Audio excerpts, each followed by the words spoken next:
Hello students, welcome to mathsmmkmr channel. In the video, 11th standard maths trigonometry exercise 3.4 third question solution என்னன்னு பார்க்கலாம். Find cos x minus y ன்னு கேட்டிருக்காங்க. First cos x minus y னா cos a minus b formula. இந்த cos a minus b ன்றது என்ன? Cos a into cos b plus sin a into sin b. இதனங்களா first cos x minus y னா என்னன்னு எழுதிப்போம். எதெல்லாம் கொடுத்திருக்காங்க நம்ம எதெல்லாம் ஃபைண்ட் பண்ணனும் அப்படின்றத ஃபர்ஸ்ட் given dataல இருந்து எடுத்துப்போம். Now first cos x minus y க்கு என்ன எக்ஸ்பிரஷன் அப்படி நம்ம பாக்கும்போது cos a minus b form. இதுக்கு cos x cos y plus sin x sin y. cos x cos y sin x sin y ரெண்டுத்தையும் add பண்ணனும். இங்க மைனஸ் வந்தா இங்க பிளஸ் வரும். இப்போ டேட்டாஸ் என்னென்ன இருக்குன்னு பாருங்க. cos x இருக்கு, sin y இருக்கு. சரி, cos x இருக்கு, xன்றது -4/5. அதே மாதிரி sin y sin xன்றது நமக்கு இல்லை, இதை ஃபைண்ட் பண்ணணும். அண்ட் sin y கொடுத்துருக்காங்க. அப்போ cos y அதுவும் இல்லை, அதையும் ஃபைண்ட் பண்ணணும். cos y sin x இது ரெண்டுத்தையும் ஃபைண்ட் பண்ணணும். நெக்ஸ்ட் என்ன கொடுத்துருக்காங்க? சைனில் y கொடுத்துருக்காங்க. sin of y உடைய வேல்யூ -24/25 கொடுத்துருக்காங்க. இப்போ sin x cos y இது ரெண்டுத்தையும் ஃபர்ஸ்ட் ஃபைண்ட் பண்ணலாம். அதே மாதிரி இன்னொரு கண்டிஷன் ஒன்று, cos x அப்படின்றது இந்த x உடைய வேல்யூ பையிலிருந்து 3/2 வரைக்கும் இது பண்ணுறாங்க. பைனா 180 ரைட். 3π/2 அப்படின்னா 3 × 180 டிகிரி டிவைடட் பை 2. இதை நம்ம கேன்சல் பண்ணும்போது நமக்கு 90 டிகிரி வரும். இந்த 90யும் 3யும் மல்டிப்ளை பண்ணோன்னா என்ன ஆகும்? 270 டிகிரி. இந்த 270 டிகிரியில் காஸ் எப்படி இருக்கும், சைன் எப்படி இருக்கும்னு ஃபஸ்ட் நம்ம தெரிஞ்சுக்கணும். ஒரு குவாட்ரண்ட்டில் இந்த இடத்துல எல்லாமே பாசிட்டிவ், இது 90, இங்கேருந்து இது வரைக்கும் என்னாகும்? 180 டிகிரி ஆகிடும். இந்த 180லேருந்து இது வரைக்கும் தான் நமக்கு 360 டிகிரி, இந்த தேர்ட் குவாட்ரண்ட் ரைட்டுங்களா? இப்போ இது ரெண்டுமே தேர்ட் குவாட்ரண்ட்டில் இருக்குது. என்ன எங்கே இருக்குது? Third quadrant. தேர்ட் குவாட்ரண்ட்டில் ரெண்டுமே காசும் சைனும் ரெண்டுமே நெகட்டிவில் இருக்கும். அப்போ நமக்கு ஆன்சர் வரும்போது காஸ் எக்ஸுக்கும் இங்கே என்ன பண்ணுவோம்? சைன் எக்ஸை ஃபைண்ட் பண்ணுவோம். சைன் எக்ஸையும் நெகட்டிவில் எடுக்கணும், சைன் ஒய்க்கு நம்ம காஸ் ஒய்யை ஃபைண்ட் பண்ணுவோம், காஸ் ஒய்யை நம்ம நெகட்டிவ் எழுதணும். ஸோ இந்த டேர்மை எழுதிக்கிங்க. Third quadrant cos and sin both are நெகட்டிவில் இருக்கும் அப்படின்றத நம்ம ஞாபகம் வச்சுக்கணும். இப்போ சைன் எக்ஸும் காஸ் ஒய்யும் ஃபைண்ட் பண்ணோம். நமக்கு காஸ் எக்ஸ் தான் தெரியும், சைன் எக்ஸ் என்னன்னு தெரியாது. சைனும் காசும் ஒன்றா வரா மாதிரி ஒரு ஃபார்முலா என்னன்னு செக் பண்ணணும். அப்போ நம்ம செக் பண்ணும்போது நமக்கு சைன் ஸ்கொயர் தீட்டாவும் ப்ளஸ் காஸ் ஸ்கொயர் தீட்டாவையும் ஆட் பண்ணால் value 1. Similarly sin square x plus cos square எக்ஸோடைய வேல்யூ 1. நமக்கு காஸோடைய வேல்யூ தெரியும், சைனில் தான் எக்ஸை ஃபைண்ட் பண்ணணும். அப்போ இந்த சைன் ஸ்கொயர் எக்ஸை மட்டும் இங்கே வச்சுக்கோங்க. இங்கே 1 மைனஸ் இந்த காஸ் ஸ்கொயர் எக்ஸ் இந்த சைடு போகும்போது minus of cos square x ஆகிடும். நம்ம எந்த வேல்யூவை ஃபைண்ட் பண்ணோம்? சைன் எக்ஸை மட்டும் தான் ஃபைண்ட் பண்ணோம். சைன் எக்ஸ் மட்டும் வேணும்னா இந்த ஸ்கொயர் அந்த சைடு போகும்போது square root of 1 minus cos square x ஆகிடுச்சு. இப்போ காஸ் எக்ஸுக்கு இந்த இடத்துல வேல்யூ சப்ஸ்டியூட் பண்ணும்போது நமக்கு சைன் எக்ஸ்ன்ற வேல்யூ ஃபைண்ட் ஆகிடும்.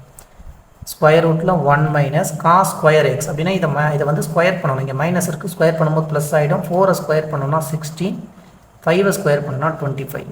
25 இங்கே கிராஸ் மல்டிப்ளை பண்ணி -16 போடணும். என்ன ஆகும்? 25 - 16 டிவைடட் பை 25 ஸ்கொயர் ரூட்டுன்னு வந்துடும். 25ல் 16 மைனஸ் பண்ணால் நமக்கு 9 டிவைடட் பை 25. இது ஸ்கொயர் ரூட்டுக்குள்ளே இருக்குது. ஸ்கொயர் ரூட்லேருந்து நம்ம வெளியில் எடுக்கும்போது என்னாகும்? 9 வெளியில் எடுத்தால் 3 ஆகிடும், 25 வெளியில் எடுக்கும்போது 5 ஆகிடும். இந்த ஸ்கொயர் ரூட்டுக்கு ப்ளஸ் ஆர் மைனஸ் வரும் ரைட்டுங்களா? இங்கே ஸ்கொயர் இந்த சைட் போகும்போது ப்ளஸ் ஆர் மைனஸ் வரும். இப்போ காஸ் எக்ஸுன்றது பையிலிருந்து 3π/2க்குள்ளே இருக்குன்றாங்க. அப்போ 270 டிகிரிக்குள்ளே தான் இருக்குது. 270 டிகிரிக்குள்ளேன்னும் போது நமக்கு பையன்றது 180, 180லேருந்து 270க்குள்ளே சைனும் காசும் ரெண்டுமே நெகட்டிவாக தான் இருக்கும். அப்போ நமக்கு கிடைச்சிருக்க ஆன்சரில் நம்ம நெகட்டிவ்ல ப்ளஸ் ஆர் மைனஸ் இருக்குது. அப்போ மைனஸ் ஆஃப் 3/5 தான் நம்ம கன்சிடர் பண்ணோம்.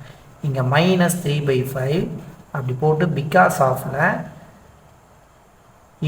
எக்ஸுன்றது இந்த எக்ஸ் அப்படின்றது X is in third quadrant அப்படின்னு எழுதிக்கிங்க. ஸோ எக்ஸு ஒய் ரெண்டுமே இன் தேர்ட் குவாட்ரண்ட். தேர்ட் குவாட்ரண்ட்டில் இருக்கிறதுனால வி கன்சிடர் போத் ரெண்டு வேல்யூஸும் sin and cos are in negative அப்படின்னு எழுதிக்கிங்க. ரெண்டுமே நெகட்டிவில் தான் எடுக்கணும். இப்போ நமக்கு sin x உடைய வேல்யூ -3/5 ஃபைண்ட் பண்ணிட்டோம். நெக்ஸ்ட் cos y வேணும். sin y இருக்குது, cos y இருக்குது. அப்போ சைனும் காசும் ரிலேட்டடாக திரும்பி இதே ஃபார்முலாவில் நம்ம என்ன பண்ணணும், sin square y plus cos square y equal to 1ன்னு எழுதுகிறோம். நமக்கு என்ன ஃபைண்ட் பண்ணோம், cos வேணும். ஸோ இந்த காசை மட்டும் LHSல வச்சுக்கோங்க. cos square y equal to 1 minus இந்த sin ஸ்கொயர் y இந்த சைடு வரும்போது minus of sin square y ஆகிடும். Now cos y is equal to square root of 1 minus sin square y. Here 1 minus sin உடைய value என்னன்னு பாருங்க, மைனஸில் 24 divided பையில் 25. இதை ஸ்கொயர் பண்ணணும், இது எல்லாமே ஸ்கொயர் ரூட்டில் இருக்குது. நெக்ஸ்ட்டு 24 ஸ்கொயர் பண்ணணும். அதே மாதிரி 25 ஸ்கொயர் பண்ணிவிட்டு 1லேருந்து மைனஸ் பண்ணணும். ஸோ 24 into 24 மல்டிப்ளை பண்ணிக்கலாம். 4 4s are 16, reminder 1, 4 2s are 8 plus 1 is 9, 4 2s are 8, 2 2s are 4, 6 17 1, 576. 25 square பண்ண என்ன ஆகும், 625 மாறிடும். இங்கே 1 இருக்குது. இப்போ 1 minus 576 by 625. 625 1ஆல் மல்டிப்ளை பண்ணி 576ல் மைனஸ் பண்ணணும். ஸோ 625 minus 576 டிவைடட் பை 625 வரும். இந்த 625லேருந்து 576 மைனஸ் பண்ணணும். 15 minus 6ன்றது 9. இங்கே 11ல் 7 மைனஸ் பண்ணோன்னா 4, இங்கே ஆல்ரெடி 5 ஆச்சு. ஸோ இதோட ஆன்சர் என்னென்னா 49 divided by 625. Already square root இருக்குது. ஸோ ஸ்கொயர் ரூட்டை போகிறோம். ஸ்கொயர் ரூட்லேருந்து வெளியில் எடுக்கும்போது என்ன ஆகும், 49 வெளியில் எடுத்தால் 7, 625 வெளியில் எடுத்தால் 25. 25 ஸ்கொயர் பண்ணால் 625. ஸோ cos y உடைய value we find that 7 divided by 25. இது ப்ளஸ் ஆர் மைனஸில் இருக்கும். இங்கே cos ஸ்கொயர்ன்ற சைடு போகும்போது இங்கே ப்ளஸ் ஆர் மைனஸ், இங்கே ப்ளஸ் ஆர் மைனஸ் இன்க்ளூட் பண்ணிக்கோங்க. இப்போ நம்ம இதில் வந்து மைனஸ் ஆஃப் 7 டிவைடட் பை 25 தான் கன்சிடர் பண்ணணும். ஏன்னா இது இருக்கிறது தேர்ட் குவாட்ரண்ட்டில் எக்ஸும் ஒய்யும் ரெண்டுமே, எக்ஸுன்றது காசு, ஒய்ன்றது சைன், ரெண்டுமே நெகட்டிவில் தான் இருக்கும். அப்போ cos ஒய்க்கு நம்ம என்ன எடுக்கணும், -7/25 தான் நம்ம எடுத்துக்கணும். நவ் இப்போ நம்ம இந்த ஃபார்முலாவில் டைரெக்டாக அப்ளை பண்ணி ஆன்சர் ஃபைண்ட் பண்ண வேண்டியது தான். நம்ம என்ன ஃபைண்ட் பண்ணணும், cos x - yங்களா, cos x - yன்றது cos x into cos y plus sin x into sin y. Now cos x உடைய value -4/5, minus of 4 divided by 5 into cos y. cos yக்கு -7 divided by 25 plus sin xன்றது -3/5, -3/5 into sin y. sin yன்றது minus of 24 divided by 25. இங்கே denominators எல்லாமே நமக்கு காமனாக தான் வரும். 5 and 25 multiply பண்ணுங்கள். 5 5s are 25, reminder 2, 5 2s are 10, 2 add பண்ணால் 125. Minus into minus plus ஆகிடுச்சு. 4 7s are 28. Next இங்கே மைனஸ் இன்ட்டு மைனஸ் ப்ளஸ் ஆகிடும். இங்கே ஒரு ப்ளஸ் இருக்குது, அதை போட்டாச்சு.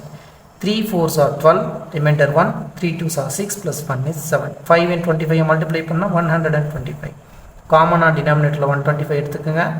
மேலே நியூமரேட்டரில் 28 72 ஆட் பண்ணும்போது நமக்கு என்ன கிடைக்கும், 100 டிவைடட் பை 125. 5 டேபிளில் கேன்சல் பண்ணோன்னா 5 2s are 20, 5 2s are 100, 5 into 20 times 100 ஆகிடும். 5 2s are 10, 5 5s are 25, 5 4s are 20, 5 5s are 25.